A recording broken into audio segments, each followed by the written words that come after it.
Hello বন্ধুরা, তোমরা সবাই কেমন আছো? আমিও ভালো আছি।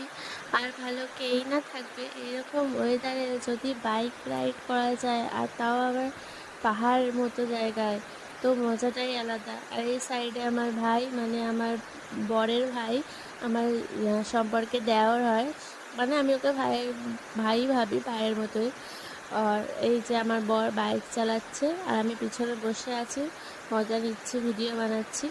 আর আমরা কোথায় যাচ্ছি আমি এক্ষুনি বলবো না, তোমরা লাস্টেই পুরো ভিডিও দেখলে বুঝতে পারবে। আর রোডটা এত সুন্দর না, তোমার বাইক চালাতে কোনো প্রবলেম হয় না। আর আর এই দেখো আমার ভাই, মানে দেওরের পাগলামো। ও আমাদের আগে আগে যাবে সব সময়, আমাদের আগে যেতেই দেবে না, রেস করবে। স্কুটি নিয়ে এসছে, তাও এত পাগলপন্থী। আর এই যে আমি বাইকের পেছনে বসে বসে মজা নিচ্ছি ওয়েদারে, আর ভিডিও বানাচ্ছি।